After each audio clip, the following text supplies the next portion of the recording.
প্রিয় দর্শক, আসসালামু আলাইকুম। সিল টিভির প্রতিদিনের সকালের অনুষ্ঠান সংবাদ শিরোনাম পড়ার অনুষ্ঠান দেখার সাদর আমন্ত্রণ জানাচ্ছি। আমি মাহবুবুল আলম মিলন।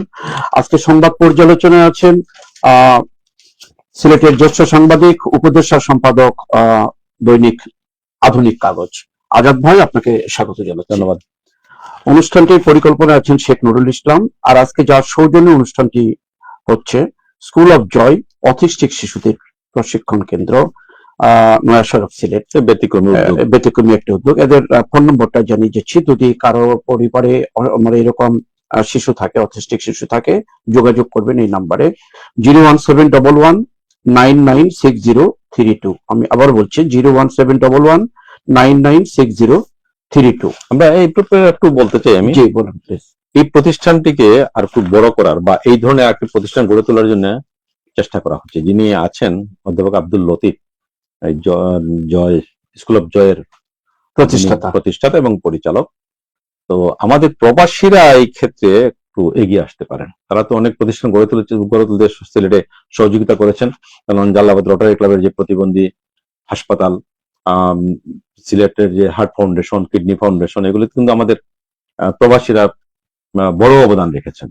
এখানে যে এই প্রতিষ্ঠানটা করতে তারা এগিয়ে আসেন, তাহলে মনে হয় একটা প্রতিষ্ঠান সিলেটের নতুন সুন্দর একটি কথা। ভালো একটা প্রতিষ্ঠান। আসলে অটিস্টিক শিশু কিন্তু অনেক পরিবারে আছে যারা ঠিকমতো চিকিৎসা পাচ্ছে না আর কি। তো আপনারা যারা এরকম পরিবারের সদস্য আছেন, আমাদের সিলটিভির সাথে যোগাযোগ করলে আমরা এই প্রতিষ্ঠানের সাথে আপনাদেরকে আমরা পরিচয় করে দেব। প্রতিদিন নয়, আজকে আমাদের সিলটিভির স্টুডিওতে 3টি পত্রিকা এসছে। জাতীয় পত্রিকা, খোলা কাগজ, সিলেটের স্থানীয় দৈনিক জালালাবাদ এবং সিলেটের সংবাদ। আমি প্রথমেই জাতীয় পত্রিকা খোলা কাগজ নিচ্ছি। পড়ার আগে আজকে দিন তারিখটি জানিয়ে দিই। আজ রোববার 14 জুন 1426 ইংরেজি, 31 জ্যৈষ্ঠ 1433, 27 জিলহজ 1447 ইসরি। প্রথমেই কয়েকদিন আগে, গত পরশু দিনই বাজেট হয়ে গেল। বাজেট নিয়ে প্রথম খবরটা এসছে। অদক্ষতা, অনীহা, অস্বচ্ছতাই বাজেট বাস্তবায়নের মূল বাধা, চ্যালেঞ্জ রাজস্ব আহরণ।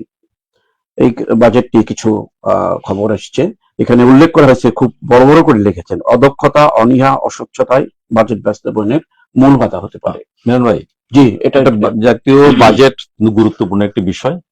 জাতি চেয়ে থাকে কি বাজেট আসছে। এবারে বাজেট অনেক বড়, আবার ঘাটতিও অনেক বেশি। এই বাজেট বাস্তবায়নের প্রতিবারই আমরা যে কথাগুলো শুনি বা যে বাস্তবতা, সেটা হচ্ছে এই অদক্ষতা, অনীহা, অস্বচ্ছতা সবই। সুতরাং আমাদের এই যে ঘাটতি বা এই যে কারণগুলো, বাধাগুলো, এই বাধাগুলো দূর করার জন্য উদ্যোগ নিতে হবে।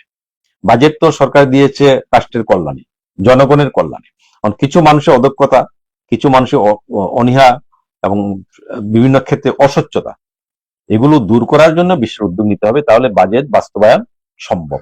তাহলে আবার এই কথাগুলো আগামী বছর আমাকে শুনতে হবে। বিশেষ করে রাজীব ভাই, ওই দেখেন যে রাজস্ব আদায়ের যে একটা ফাঁকি ঝুঁকি চলছে আর কি।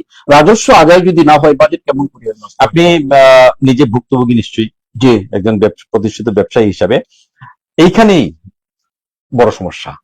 যাদের দায়িত্ব হচ্ছে সরকারকে রাজস্ব আদায় করে দেওয়া, যে রাজস্ব দিয়ে রাষ্ট্রের উন্নয়ন হয়, সরকার পরিচালিত হয়, সেই রাজস্ব আদায়ের ক্ষেত্রে যদি অস্বচ্ছতা থাকে, অদক্ষতা থাকে, অনীহা থাকে। অনীহা তো এই ধরনের যে লেনদেনের মাধ্যমে ওই অস্বচ্ছতা, ওখানে এখানে অস্বচ্ছতা আছে, অনীহাও আছে, অদক্ষতা আছে। একজন দক্ষ কর্মচারী কখনো এই কাজে জড়িত হবে না, অনীহা প্রকাশ করবে। আমরা আর দিকে যাই না। মূল বাধা যখন উল্লেখ করাই হয়েছে এখানে, অস্বচ্ছতা, অনীহা বাজেটের জন্য যে মূল বাধা, এটা উল্লেখ যখন আসছে, আয়নার মতো ঝকঝকে করে লেখা হয়েছে, এবং দূর করা হোক, দূর হোক, আমাদের বাজেটটা বাস্তবায়িত হোক, তাহলে বাংলাদেশ এগিয়ে যাবে ইনশাল্লাহ। অন্যান্য খবর আর বাংলাদেশকে শিল্পোন্নত দেশে পরিণত করতে চাই মির্জা ফখরুল। আসলে শিল্প উন্নত হওয়া মানেই দেশের উন্নতি। শিল্পে আমরা পিছিয়ে আছি, ব্যবসা শিল্পে আমরা পিছিয়ে আছি। বিশেষ করে আমাদের সিলেট অঞ্চল তো শিল্পে অনেক পিছিয়ে, যদিও এখন অনেকগুলো শিল্প প্রতিষ্ঠান গড়ে উঠেছে আমাদের হবিগঞ্জের দিকে। এছাড়া একটি বিশেষ অর্থনৈতিক অঞ্চলও গড়ে তোলার কথা, কতদূর এগিয়েছে এটা নিয়ে প্রশ্ন আছে। যাই হোক, আমরা মাননীয় মন্ত্রীর যে স্যানিটেশন মন্ত্রী মন্ত্রীর এই যে উদ্যোগ বা এই যে ঘোষণায় বা এই যে প্রত্যাশা, সেই প্রত্যাশা পূরণ করার জন্য সরকার সব ধরনের উদ্যোগ নেবে, এটা আমরা বিশ্বাস। সব ধরনের উদ্যোগের মধ্যে আজাদ ভাই দেখেন, শিল্পে উন্নতি করতে গেলেই আপনার প্রথমেই দরকার গ্যাস, বিদ্যুৎ, এই দুটো যদি উন্নতি নেই এবং রাস্তাঘাট পূর্ব শর্ত, এগুলো তো আমাদের দেশে অনেক অবস্থার মধ্যে আছে, কেমন করে এটা সম্ভব? না, মন্ত্রী মহোদয় যেমন বলেছেন নিশ্চয়ই এগুলো নিশ্চিত করবেন। এগুলো নিশ্চিত না শিল্প প্রতিষ্ঠান করে তোলা যাবে, নিশ্চিত হোক। আবারও বলছি, দেশ এগিয়ে চলুক, এই প্রত্যাশা। অন্য খবরের দিকে আমরা আসি। ও না, ওই বাজেট নিয়ে আরো কিছু খবর আছে। বিনিয়োগকারীদের আস্থা ফেরাতে চায় সরকার, পররাষ্ট্রমন্ত্রী। ভালো কথা। আর এখানে এলজেডি মন্ত্রী, পররাষ্ট্রমন্ত্রী, বিনিয়োগকারী এটাও তো একটি ব্যবসার বিশাল অংশ। যেহেতু পররাষ্ট্রমন্ত্রী বলেছেন, জি, এখানে তার এই আহ্বানটা বা তার এই উদ্যোগটা প্রবাসীদের ক্ষেত্রে বেশি প্রযোজ্য হবে বলে আমরা মনে করি। কারণ আমাদের প্রবাসীরা আছেন, প্রচুর আছেন যারা বিনিয়োগ করতে চান দেশে, কিন্তু বিনিয়োগের পরিবেশ নেই। নানা ধরনের হয়রানির শিকার হন তারা। অনেকে শেষ পর্যন্ত পালিয়ে যেতে বাধ্য হন। এক ধরনের পালানো, প্রতিষ্ঠান আর থাকে না, প্রতিষ্ঠান গড়ে তোলা সম্ভব হয় না। আবার কিছু প্রবাসী আছেন যারা বলেন বিনিয়োগ করবেন কিন্তু করেন না, শেষ পর্যন্ত করেন না। এর সংখ্যা একেবারে আস্থা পাচ্ছেন, হয়তো আস্থা পাচ্ছেন না, কিন্তু যারা এটাও ঠিক যে তারা হয়তো আস্থা সংকটে ভুগছেন। অন্য খবরে আসি। চকরিয়া থেকে 25 কোটি বৃক্ষরোপণ যাত্রা শুরু। বিএনপি সরকারের অন্যতম নির্বাচনী একটি অঙ্গীকার ছিল এটা। চকরিয়া থেকে তারা শুরু করেছে 25 কোটি বৃক্ষরোপণের যাত্রা। শহীদ ওয়াসিমের কবর জিয়ারত 20 লাখ টাকার সঞ্চয়পত্র হস্তান্তর। বাজেটের পরে প্রথম পণ্যের দাম বাড়েনি। একটা অন্যরকম একটা খবর আসছে, বাজেটের পরে পণ্যের দাম বাড়েনি। এটা প্রতিক্রিয়া তো হবে আরো পরে। দেখা যাক, প্রতি বছর বাজেট হওয়ার পরে এরকম একটা কিছু জিনিসপত্রের দাম বাড়ে। বাজার থেকে ঊর্ধ্বমুখী হয়ে আছে। আপনি বিদ্যুতের দাম বেশি, গ্যাসের দাম বেশি, বাড়েনি কোথায়? এগুলো বৃদ্ধি, তেলের দাম বেশি। সাথে আরেকটা সম্পর্ক আছে।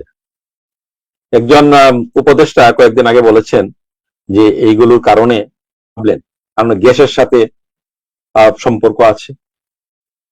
তো এইগুলো তো বুঝে শুনে কথা বলতে। আরো খবর আমরা পড়ি। বিদ্যুতের সাথে সম্পর্ক আছে।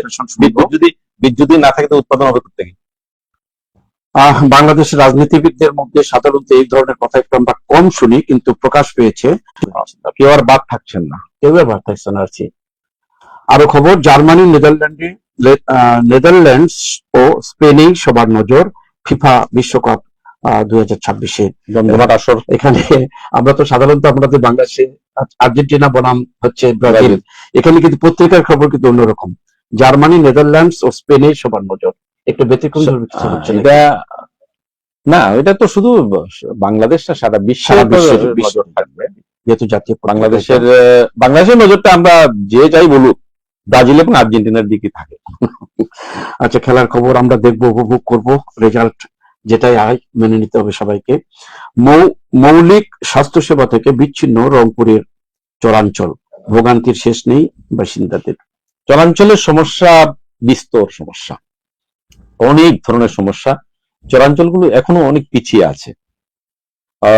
এই ব্যাপারে সরকারের একটা অগ্রাধিকার কর্মসূচি গ্রহণ করা দরকার। আসলে আছেও, কিন্তু আসলে এক সময় রংপুরের অবস্থা খুব নাজেহাল ছিল। তারা ছিল, সেরে খাইতো পান্তা ভাত দিয়া, এরকম সেটা কিন্তু নাই এখন। আরো কিছু খবর আছে। পুলিশি হেনস্থার শিকার ক্রিকেটার নাইম। এটা আমাদের জন্য অত্যন্ত লজ্জাস্কর ব্যাপার, কিন্তু লজ্জার বিষয়, দুঃখের বিষয়। একজন কৃতি সন্তানকে পুলিশ যেভাবে হয়রানি করেছে, এটা নিন্দা জানানোর ভাষা আমাদের নেই। আশা করি এখান থেকে শিক্ষা নেবেন অন্যান্য আগামীতে আর কোনো না হয় কোনো ক্রিকেটার উপরে। আরেকটি খবর, এটা কয়েকদিন থেকেই পত্রিকায় এসছে, গতকালকেও ছিল। আলদিন হাসপাতালের কোটি কোটি টাকা নিয়ে ঘুরছে। স্বাস্থ্যমন্ত্রী বলছেন তাদের বাতিল করা হয়েছে লাইসেন্স, কোটি কোটি টাকা নিয়ে ঘুরছে সরকারের কাছে, অর্থাৎ স্বাস্থ্যমন্ত্রীর কাছে।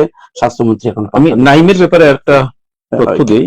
নাইমের ক্রিকেটের ঘটনার সাথে জড়িত যে ওই থানার ভারপ্রাপ্ত কর্মকর্তাকে প্রত্যাহার করা হয়েছে।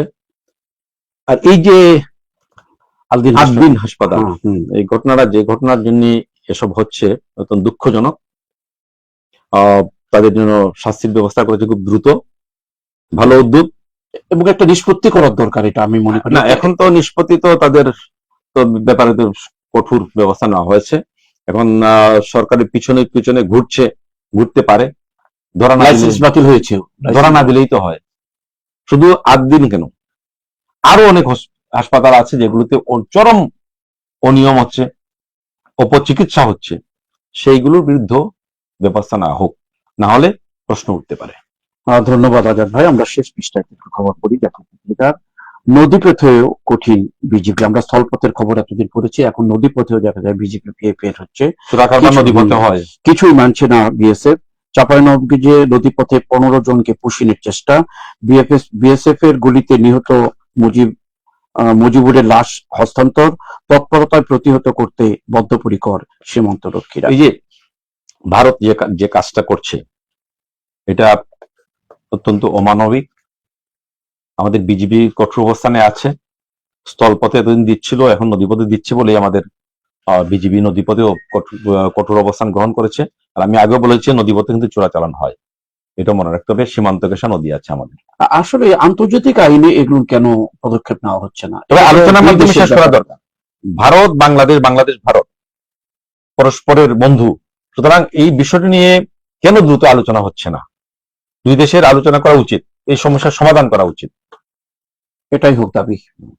আরো খবর, গণভোটের রায় বাস্তবায়ন চায় 11 দলীয় ঐক্য, চট্টগ্রামের সমাবেশ। জুলাই আন্দোলনের পর যে গণভোট করা হয়েছিল সেটা এখনো বাস্তবায়ন হচ্ছে না, 11 দল সরকারের বিপক্ষে রাস্তায় এখন নেমেছে। বিএনপি তো বলছে যে তারা করছে এই ধরনের, তবে তারা যেসব বিষয়ের সাথে একমত আছে। এখানে স্বরাষ্ট্র প্রতিমন্ত্রী বলেছেন যে নির্বাচনটাকে হওয়ার জন্য আমরা এই পদক্ষেপ নিয়েছিলাম, এই সময় হয়তো নির্বাচনটা ভেস্তে অনেক মেনে নিয়েছি আমরা। আসলে নির্বাচনের স্বার্থে অনেক কিছুই করার চেষ্টা করেছে বিএনপি, একটি বড় দল এবং সরকারে আসবে, কিন্তু পাশাপাশি যে গণভোট হয়েছে, নির্বাচনের স্বার্থে নির্বাচন যাতে হয় সেই জন্য এই ধরনের অঙ্গীকার করা বা এই ধরনের আশ্বাস দেওয়াটা আমি ব্যক্তিগতভাবে মনে করি না ঠিক হয়েছে। কারণ নির্বাচন আন্দোলন করেও তো নির্বাচন আদায় করা যায়। আজাদ ভাই, রাজনীতিতে এই ধরনেরই হয়তো, রাজনীতিতে এই সমঝোতা রাজনীতি হবে কেন? যাক, সমঝোতার রাজনীতি নিয়ে না হোক, জনগণের রাজনীতি যখন যারা বিরোধী দল সরকার দল আছে তারা করুক, এই প্রশ্নটা করতো না যদি বিএনপি আগে ওই কথাগুলো, স্বরাষ্ট্রমন্ত্রী এই কথাগুলো না বলতেন। আরেকটি খবরের কথা বলি, মধ্যযুগীয় ব্যবস্থার দিকে যাচ্ছে। দেখো কিছু কিছু ঘটনা, নারীকে খুঁটিতে বেঁধে মারধর, চুল কেটে মুখে কালি মাখানো। আইন শৃঙ্খলা নাই, কেন এটা হবে? চুল কেটে একটা নারীকে, নারী তো মায়ের জাতি, কি হচ্ছে না? শিশু নির্যাতন, নারী নির্যাতন, শিক্ষক নির্যাতন, সব হচ্ছে, কেন অবাধ হয়ে গেছে। বিশেষ করে 5 আগস্টের ঘটনার পর যে পরিস্থিতি দাঁড়িয়েছিল দেশে, কিছুটা নিয়ন্ত্রণে এসছে, কিন্তু যেমন মকটা কিছুটা নিয়ন্ত্রণে এসছে, কিন্তু নারী নির্যাতন, শিশু নির্যাতন, অসভ্যতা এগুলো কিন্তু বেড়ে গেছে।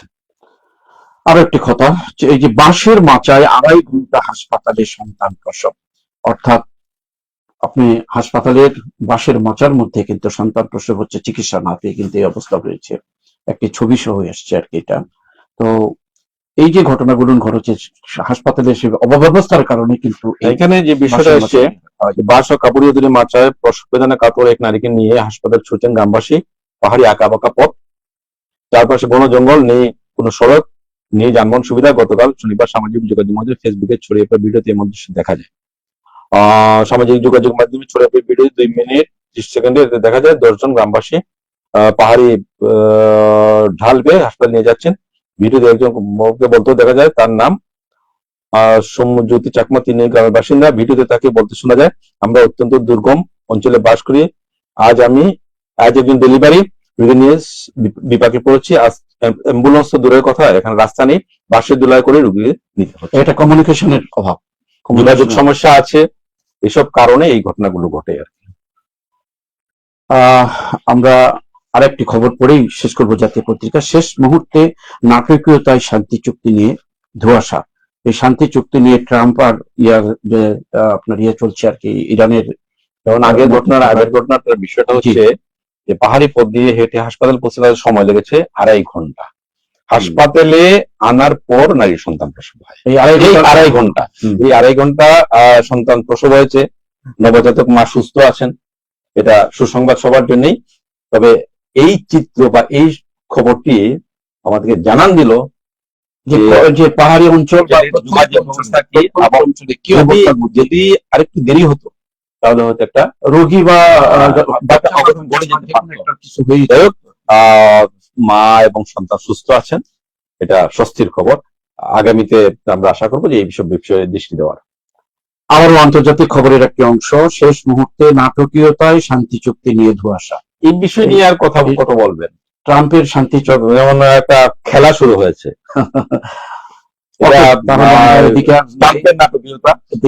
একটা খেলা। আমরা শুধু এতটুকুই বলবো যে অবিলম্বে শান্তি প্রতিষ্ঠিত হোক। শান্তি প্রতিষ্ঠিত হোক এই প্রত্যাশা রেখে জাতীয় পত্রিকা শেষ করে আমরা স্থানীয় পত্রিকার দিকে আসছি। স্থানীয় পত্রিকায় প্রথমে যে পত্রিকাটা হাতে দিচ্ছি, জালালাবাদ। ভিটামিন এ ক্যাম্পেইন বন্ধ কেন, ঝুঁকিতে শিশু স্বাস্থ্য, প্রশ্নবোধক চিহ্ন। বিশ্বকাপে গোলাপি রঙের আধিক্য, জয়ে শুরু আমেরিকার। আমরা শুরু আর কি হামের টিকার অভাবে আমাদের প্রায় 600 সন্তানকে হারিয়েছি। এখন ভিটামিন এ ক্যাম্পেইন বন্ধ, কারণ ক্যাপসুল নেই। স্পষ্ট লেখা আছে ওইখানে স্বাস্থ্য ঝুঁকিপূর্ণ স্বাস্থ্য। সর্বশেষ এই ক্যাম্পেইন হয়েছিল গত বছর মার্চ মাসে। নিয়ম অনুযায়ী বছর 2 বার এই কর্মসূচি হওয়ার কথা, ভিটামিন এ ক্যাম্পেইন। এখন ক্যাপসুল সংকটের কারণে এটা হচ্ছে। এগুলো তো যথাসময়ে নিয়ে আসার কথা, এসে পৌঁছার কথা। এবং ছোট বাচ্চাদের এগুলো যে ঘাটতি হচ্ছে, এই ঘাটতিগুলো বা এই যে সমস্যাগুলো হচ্ছে, সমস্যার ব্যাপারে সংশ্লিষ্ট যারা আছেন তাদেরকে আরো তৎপর হতে হবে। আসলে শিশু হামের ব্যাপারে আমরা শুনেছি কারা দায়ী স্পষ্ট আমাদের কাছে, যদিও তাদের বিরুদ্ধে কোনো ব্যবস্থা নেওয়া হয়নি। আমরা আশা করব যে এই ক্যাম্পেইন কেন বন্ধ থাকলো, ক্যাপসুলের কেন সংকট, কেন যথাসময়ে ক্যাপসুল পাওয়া গেল না, ঘোষণাও দেওয়া হয়েছিল, তারিখ নির্ধারণ করা হয়েছিল, এ নিয়ে দ্বিমত আছে। আমরা আশা করব যে তদন্ত করে যারা দায়ী তাদের বিরুদ্ধে ব্যবস্থা নেওয়া হয়। পাশাপাশি একটা ভালো খবর, কিন্তু প্রশ্ন থেকেই যাচ্ছে, সন্তানের ভবিষ্যৎ চিন্তা করে 1টি করে গাছ লাগান। সুন্দর উদ্যোগ, কিন্তু এখানে সন্তানকে তার ভবিষ্যৎ দিকে গাছ লাগানো হচ্ছে শ্বাস প্রশ্বাসের জন্য, অন্যদিকে ভিটামিন ক্যাম্পেইন হচ্ছে না, এটা বন্ধ হয়ে আছে। একটা আমি এখনো মারা যাচ্ছে। সরকার যেহেতু একটা গাছ লাগানো কর্মসূচি ভবিষ্যৎ প্রজন্মকে শান্তি দেওয়ার জন্য, সুস্থ স্বাস্থ্য সুরক্ষার জন্য, সেখানে কিন্তু তার আগে কিন্তু বাঁচাতে হবে আগে। একটা আয়েরও একটা ব্যাপার, গাছের সাথে আয়েরও একটা সম্পর্ক আছে। সেটা এটা হতো রাজনৈতিক, আর এটা হচ্ছে মানসিক ব্যাপার। না, একটা তো ওইটা নিয়ে তো আমরা কথা বলেছি, এইটা একটা ভালো উদ্যোগ। যদি আমরা সবাই গাছ লাগানোর দিকে নজর দিই, এখানে হচ্ছে আমাদের প্রাকৃতিক ভারসাম্য রক্ষা করা। প্রাকৃতিক ভারসাম্য রক্ষা না হয় কিন্তু আমরা নানা বিপর্যয়ের মুখোমুখি হচ্ছি। গাছ আমাদের প্রাকৃতিক বিপর্যয় থেকে রক্ষা করে, তাতে অর্থনৈতিক ভাবে আমাদের একটা লাভবান হওয়ার সুযোগ আছে। একটা হচ্ছে যে আমরা যদি ফলের গাছ লাগাই, ফলদ গাছ যেগুলো, এগুলো লাগালে কিন্তু আমরা ফলও খেতে পারি। এছাড়া ফলজ না, এই যে বলেন ভাই, আমরা আলোচনা করেছি আগে, আপনি আলোচনা করেছেন শুনেছি, বা আমিও আলোচনা করেছি, এই যে আমরা বাজার থেকে এখন ফল খাচ্ছি না বিষ খাচ্ছি, এই ধরনের কথাবার্তা পত্রিকায় এসছে। সুতরাং নিজের গাছ যদি থাকে তাহলে অন্তত এই জিনিসটা থাকবে না, বা এই বিষাক্ত কিছু। তারপর আরেকটা কথা, ওই যে আমি একটু বলি, যে যদি ফলের তো অবশ্যই ভালো, এমনি কাঠের জন্য যদি গাছ হয়, একটা শিশুর জন্মের পরে যদি তার জন্য 3টা গাছ লাগানো হয়, এই শিশুটার বয়স যখন 20 বছর হবে, এই 3টা গাছের মূল্য কিন্তু অনেক টাকা হবে। এরপরে যে আরেকটা গাছ আছে যে ঔষধি গাছ, হ্যাঁ, এগুলো তো আমাদের চিকিৎসার শাস্ত্রে নিম গাছটা কিন্তু সবাই চিনে গাছটা অনেক, এখন প্রায় কিন্তু বিলুপ্ত, নিম গাছটা বিলুপ্ত। আর অনেক ধরনের গাছ আছে যেগুলো থেকে চিকিৎসার যে উপকরণ পাওয়া যায়। আমরা আরো কিছু খবর পড়ি, তারপর আবার বিশ্লেষণে আসবো আপনার কাছে। মাগুরছড়া ট্র্যাজেডির 29 বছর আজও মেলেনি ক্ষতিপূরণ। বিশাল, এটা আমাদের চরম ব্যর্থতা। কি ভয়াবহ আগুনটা হয়েছিল, আজকে মানুষ ভুলে গেছে। কিন্তু ব্যর্থতার জন্য দায়ী যারা, তাদের বিরুদ্ধে কোনো ব্যবস্থা নেওয়া হয়েছে কিনা আমাদের জানার একটা আগ্রহ থাকলো, এটা প্রশ্ন থাকলো। আর এই ক্ষতিপূরণ আদায়ে বর্তমান সরকার বিষয়টি গুরুত্ব দেবে আমরা আশা করছি। সিলেটের দীর্ঘদিনের 29 বছর আগের এই খবরটা আবার পত্রিকায় এসছে, আশা করি আবার অনুরোচনে বসবে। প্রতি বছর এই যে সময়টাতে 14 তারিখে একটি খবর প্রকাশিত হয় এই নিয়ে। আমরা গতকালকে পত্রিকায় জার্নালিক মিডিয়াতে আমরা দেখেছিলাম, সামাজিক মাধ্যমে, যে সিলেটের সাবেক এমপি জামাতের নেতা কানাইঘাট চকিগঞ্জের সাবেক সংসদ সদস্য এমপি ফরিদউদ্দিন সাহেব মারা গেছেন। গতকালকে তার নিজ বাড়িতে, তালবাড়িতে, নিজ মাদ্রাসায় চিরনিদ্রায় সাহিত্য সাবেক এমপি ফরিদউদ্দিন চৌধুরী জানাজার একটি বিশাল জনসমাবেশ সেখানে হয়েছে। জনপ্রিয় এবং রাজনৈতিক নেতা ছিলেন, আর একটা হচ্ছে শিক্ষাক্ষেত্রে তার একটা বিশাল শিক্ষাক্ষেত্রে অনেক অবদান ছিল। সবার সাথে আমিও তার কাছাকাছি যাওয়ার সুযোগ পেয়েছি। তো অমায়িক মানুষ ছিলেন, অর্থাৎ ওই যে আমরা সাদা মনের মানুষ যেটা বলি আর কি। এবং এত ধীরে কথা বলতেন, আস্তে কথা বলতেন, বুঝিয়ে কথা বলতেন বা গুছিয়েও কথা বলতেন, শুনতে ভালো লাগতো। এবং তার চেহারার মধ্যে একটা আভিজাত্যের ছাপ ছিল। আর একটা কথা হচ্ছে কি, উনি সকল মানে রাজনৈতিক নেতাদের সাথে আর একটা নিবিড় সম্পর্ক নিয়ে চলতেন আর কি, কোনো ভেদাভেদ। সামাজিক মানুষ ছিলেন। আমরা কালকে সিল টিভিতে আপনারা আলোচনাকালে প্রকাশ করেছেন, রুহের মাগফিরাত কামনা করেছেন। আমরা আজকেও তার রুহের মাগফিরাত কামনা করছি। আসলে একটা নেতা যখন মারা যায় তার গুণগুণ প্রমাণ করে পরবর্তীতে তার জানাজায় মানুষের উপস্থিতি, সেটা হয়েছে কিন্তু সেটা।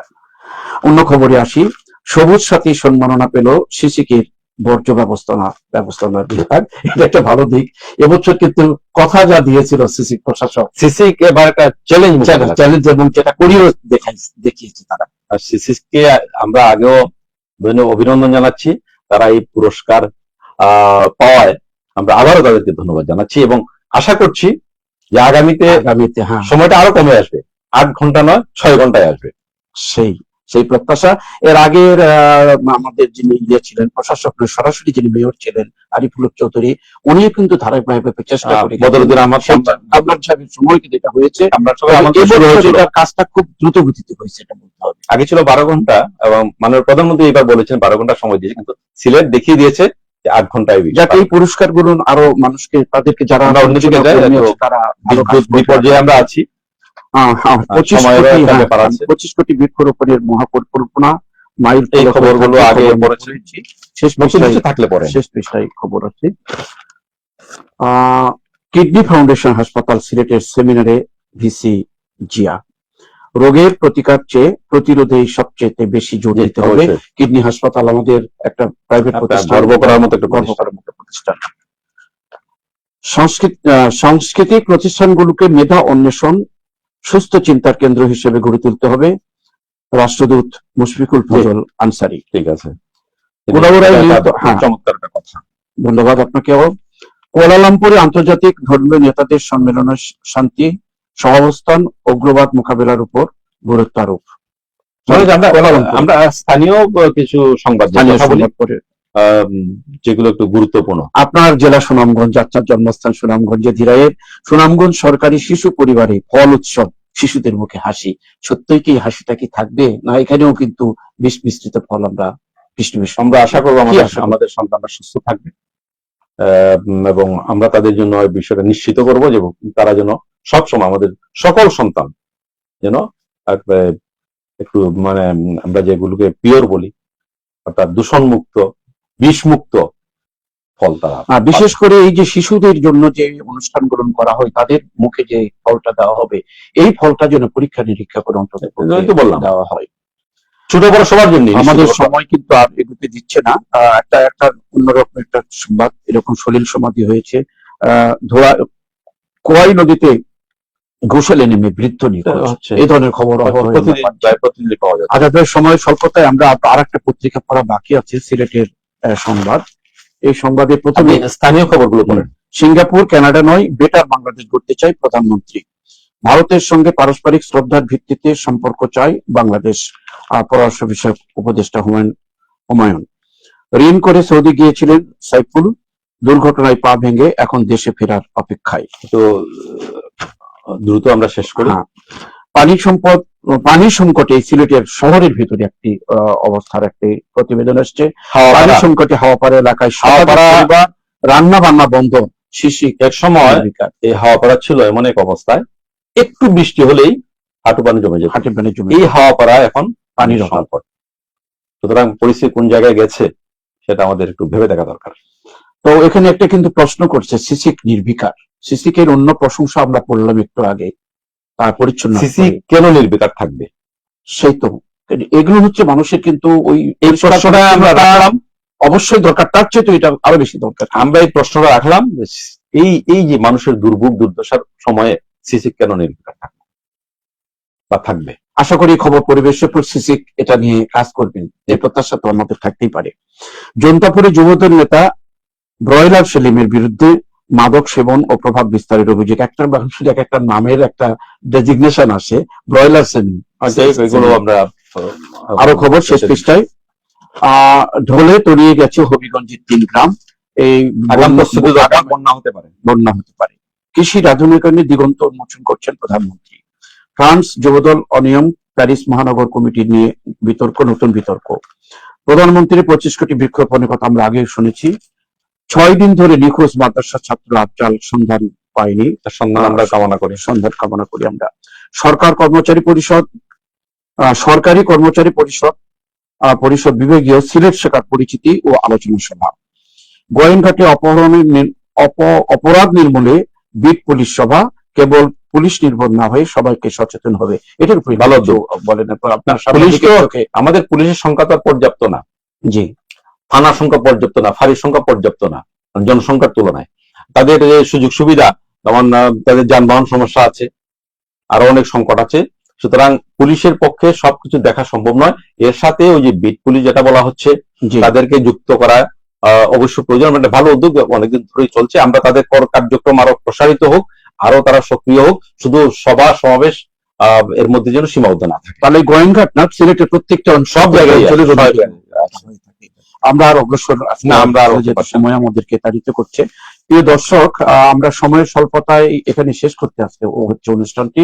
আমরা প্রতিদিনের নয় আজকেও 3টি পত্রিকা পড়লাম এবং সুন্দর বিশ্লেষণ শুনলাম আমরা সাংবাদিকের কাছ থেকে। আগামী দিন আবারও একটি জাতীয় পত্রিকা, 2টি স্থানীয় পত্রিকা নিয়ে আমরা সিল টিভিতে হাজির হব। সেই পর্যন্ত আমাদের সাথে থাকুন। আমাদের অনুষ্ঠানটি সম্প্রচারে সহযোগিতা করলো স্কুল অফ জয়, অটিস্টিক শিশুদের প্রতিষ্ঠান। এই প্রতিষ্ঠানের উত্তরোত্তর উন্নতি কামনা করছি। এবং যেটা আপনি আগে বলেছিলেন, আবার একবার মেসেজটা দিতে পারেন যে এই প্রতিষ্ঠানের দিয়ে প্রবাসীরা এগিয়ে আসা। আমরা সভাপতি আহ্বান রাখলাম সহযোগিতা হাত প্রসারিত করার জন্য। আজ আর নয়, আজকে এখানে অনুষ্ঠান শেষ করছি। আল্লাহ হাফিজ।